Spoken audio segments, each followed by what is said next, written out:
The Dunking Reserve, Pyramid and Lighthouse has a stone pyramid monument with a touching inscription erected by Sir Ruthven Duncan in memory of his wife Elizabeth, after whom this beautiful city of Port Elizabeth is named. Port Elizabeth is one of the largest cities in South Africa and is the pride of the Eastern Cape province. This is a city that is famous for its pristine beaches, refreshing weather and the warmth of its people. Port Elizabeth, also known as the Friendly City, is a haven for tourists. Sports lovers will also feel right at home in this city, as it is the home of the Warriors cricket team, which plays at St. George's Park, and the EP Kings, who ply their trade at the Nelson Mandela Bay Stadium. It is here where we visited the EP Kings Academy to understand what it takes to groom and mold greatness. Welcome to beautiful Port Elizabeth. The history of the academy started late 2011, going into 2012, when Alan Solomons came down to revive the Kings and get the Southern Kings back into Super Rugby. So we needed a conduit for the players, particularly young players from the region, and progression and a pathway for them to get into Super Rugby. So the academy was the immediate concept that was put in place, and Alan Solomons brought me here to run with that and ensure that we kept particularly our local talent within the province, and that the teams within this province then are more in line with the demographics of this province, and we've managed to achieve that. More than 55 players of colour are now mainstream professionals in rugby around South Africa and worldwide.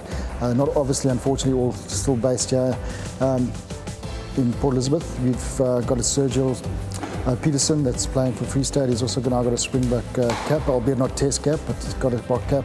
Lizo Goboka playing for the Bulls up there. Along with a guy like Siva Viewers, Swapi, that's just won the Seventh Circuit. So we've got a lot of players that have come out of this academy, but still our intention is to ensure that Eastern Cape rugby and local Eastern Cape boys get the opportunity to play Super Rugby in their own province, in the environment that they're comfortable with. We've got a very good relation with the players that has been in our system, to such an extent that even they've gone to go play elsewhere. Whenever they're around town, they want to pop in and see how the academy is doing. Can I help here? Can you please give me a session here, a session there? We always welcome. Guys that are playing overseas, when they're back in town for their off-season, they always touch base and come and see how we're doing, how's the academy, how can I help? Is there a moment that I can just spend with the boys? So we've got a very good relation, and they always, the former players, they play a bigger role in us as well, trying to mentor these boys as well.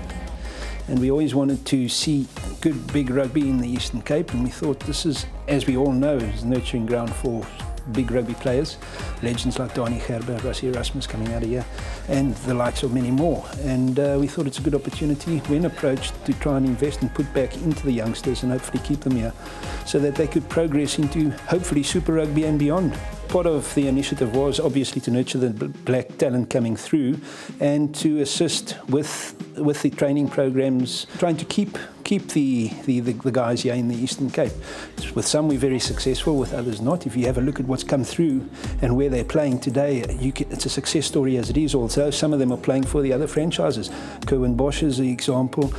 We've got Jeremy Ward, who captained the junior box and is playing for the Sharks at the moment. Pity we couldn't keep them here, but so is life. But the talent is there as far as the young up-and-coming guys.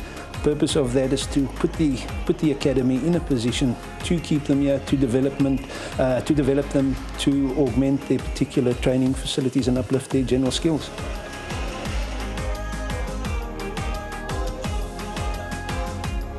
I've learned a lot at the academy. I've grown as a rugby player. I can't really name things, but I've grown as a person as well. Coming from not the greatest rugby school, but I had to come here, find my feet, and just like basic skills and just working with people and all of that. Just being an all-round person as well. That's what I've learned from here. We train at 6, and then obviously I have to fit in school as well because I'm a student at Inumini as well. What happens is that we first have a field session at 6 o'clock, and then obviously have morning classes, and then come back for a gym session at 12. And then later on we have another field session, which is more like a team session.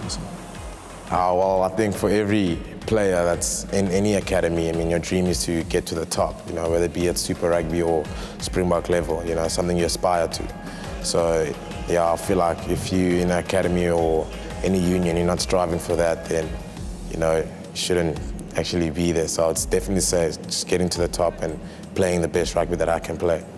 We generally look for players who will fit our setup, our environment. We don't look for any bad eggs, so to say. We look for kids who are willing to work hard. We're not very lucky in the Eastern Cape with the size you get of players in the Western Cape and up north. We've got quite short players, so we know we're never going to compete with massive teams. So we look for guys who can play a faster-paced game, skills-based game, and guys that are willing to work. It's been, you know, quite a decent progress throughout you know, the years. We've taken both teams from the First Division Currie Cup into the Premier Division of the Currie Cup under 19s and under 21s, and there's been a steady progression of the teams within those two competitions. So besides losing to the Bulls, or any game you lose to the Bulls, I suppose, yeah, it's been fairly positive with regards to what's happened here. Some of the great players, we had two SA under 20 captains. We had Jeremy Ward, now unfortunately with the Sharks, Junior Phaka, who's captain of Free State in the Challenge Cup and is now part of their Super Rugby team. Sergil Peterson's another one that's playing for Free State. Paul Skuman also up there, and then Liesl Goboka, who's playing for the Bulls at the moment, and Savio Seswapi, who's you know, SA7's player, has done exceptionally well on the circuit and won the trophy this year. So we have a number of players that have come through. Tyler Paul's another one that's playing rugby. Renee Bernardo's playing rugby overseas at the moment for Ospreys. We've got Kevin Carber, he's made the Varsity Cup Dream Team. So a number of players, obviously just isolate those couple, but there are quite a few others.